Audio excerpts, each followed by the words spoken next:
Good morning students. How are you? तो हम अपने लेक्चर की तरफ बढ़ते हैं। आज का लेक्चर है आपका इलेक्ट्रोमैग्नेटिक से, ठीक है। आपका जो यूनिट सेकंड है, एक सेकंड, यूनिट सेकंड से है आपका basic law of electromagnetics. Okay, तो फर्स्ट है आपका law, Faraday law of induction.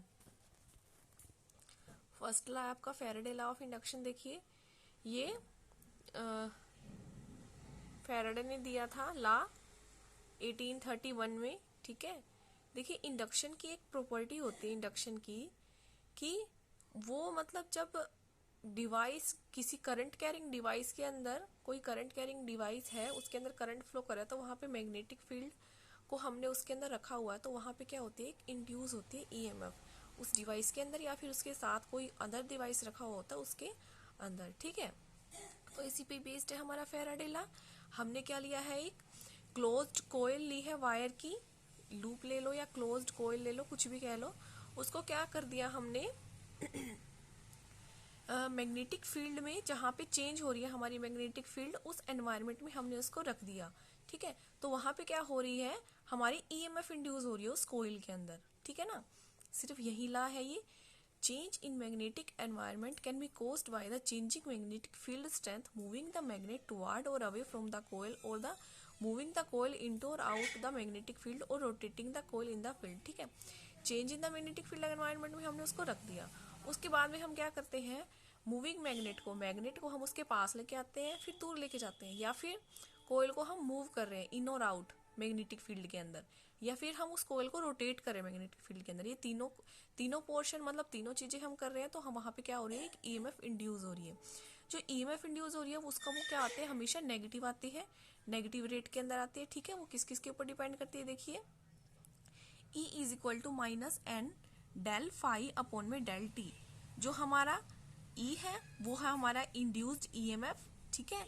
N है हमारी number of turns in the coil, phi है हमारा मैग्नेटिक फ्लक्स, कितना चेंज हो रहा है हमारा मैग्नेटिक फ्लक्स, और T है कितने टाइम में चेंज हो रहा है मैग्नेटिक फ्लक्स, ठीक है।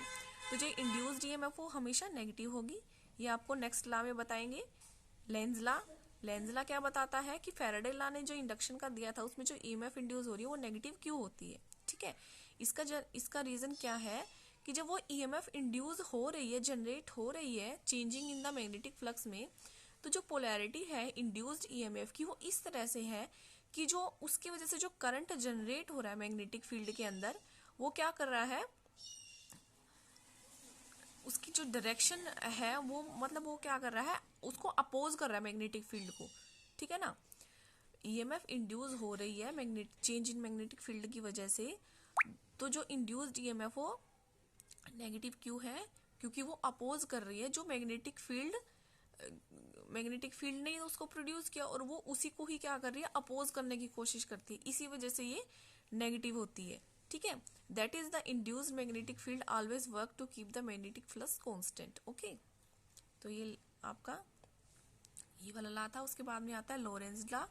लोरेंज लॉ में क्या होता है, देखिए, लोरेंज लॉ बताता है कि जो पार्टिकल है हमारा, एक पार्टिकल है, उस पर फोर्स लगता है, इलेक्ट्रिक फोर्स या फिर मैग्नेटिक फील्ड फोर्स, ठीक है। जो इलेक्ट्रिक फोर्स लगता है हमारा, उसमें क्या होता है, देखिए, जो पार्टिकल हमारा मूव या आउट कर रहा है, तो हमारा इलेक्ट्रिक जो फील्ड का फोर्स होगा वो उसके ऊपर वर्क करेगा, उसके ऊपर फोर्स लगेगा। बट मैग्नेटिक फील्ड क्या करता है, फोर्स लगाता है जब पार्टिकल सिर्फ मोशन में होता है, तभी फोर्स लगता है। तो combination of the force from electric and magnetic field is given as, यही ला है इसका, F is equal to q E plus में mu B, q E plus में क्यू म्यू बी। हमारा यहाँ पे जो F है ये फोर्स है, Q है ये हमारा पार्टिकल ऑफ द चार्ज है, चार्ज है, कितना चार्ज है पार्टिकल पे, E है वो हमारा इलेक्ट्रिक फील्ड है, जो V है हमारी वेलोसिटी है perpendicular to the magnetic field, and D है हमारा मैग्नेटिक फील्ड, टेस्ला के अंदर जो वर्क करता है, ठीक है, टेस्ला यूनिट होता है। उसके बाद में आता है हमारा ampere circuit law. Ampere circuit law क्या होता है, देखिए, जब हम मैग्नेटिक फील्ड में हमने क्या किया, यहाँ पे करंट कैरिंग कोयल को, करंट कैरिंग कंडक्टर को मैग्नेटिक फील्ड के अंदर रख दिया। स्ट्रेट वायर है, वहां पे एक फोर्स लग रहा है, ठीक है। और जो हमारी मैग्नेटिक फील्ड का यहाँ पे फॉर्मूला है वो ये देखिए, B is equal to mu naught I upon में 2 टाउ आर। तो B हमारी मैग्नेटिक फील्ड है, म्यू नॉट हमारी मैग्नेटिक परमेबिलिटी है, ठीक है, I करंट है हमारा, और R है जो डिस्टेंस है वो वायर का। अब ये देखिए क्या किया हमने, एक वायर को, करंट कैरिंग कंडक्टर है, एक वायर को, वायर एक लूप के अंदर है, उसको क्या कर दिया, मैग्नेटिक फील्ड के अंदर रख दिया, ठीक है। जिससे क्या लग रहा है, मैग्नेटिक फील्ड की वजह से उसके ऊपर फोर्स लग रहा है, एक एंड पे लग रहा है एक डायरेक्शन में, और जो दूसरा एंड है उसके ऊपर लग रहा है उसके अपोजिट डायरेक्शन में, ठीक है। तो अब वो एक एंड पे सिंगल डायरेक्शन में और सेकंड साइड में उसका अपोजिट डायरेक्शन में फोर्स लगने की वजह से वो क्या कर रही है, उस पर एक फोर्स लग रहा है, टॉर्क प्रोड्यूस हो रहा है वहां पे। दिस क्रिएट ए टॉर्क, जो क्या कर रही है, कॉइल को स्पिन कर रही है, ठीक है ना, रोटेट कर रही है, उसको स्पिन कर रही है। तो जो करंट अप्लाई, हम डायरेक्ट करंट अप्लाई कर रहे हैं, वो क्या कर रही है, कॉइल को ऑसिलेट कर रही है, बैक एंड फ्रोथ ऑसिलेट कर रही है, जिसकी वजह से वो क्या हो रहा है, but will not complete revolution. It is the reason DC motor use commutator, इसी वजह से डीसी मोटर हमारी कम्यूटेटर यूज करती है। यही है हमारा एम्पियर सर्किटरी लॉ, ठीक है। तो ये आपके 4 लॉ है, basic law of electromagnetic induction. अगर आपके पेपर में आ जाता है तो आपको जरूर करना है, और इम्पोर्टेंट टॉपिक है ये, जरूर पढ़ना इसको। Okay, thank you.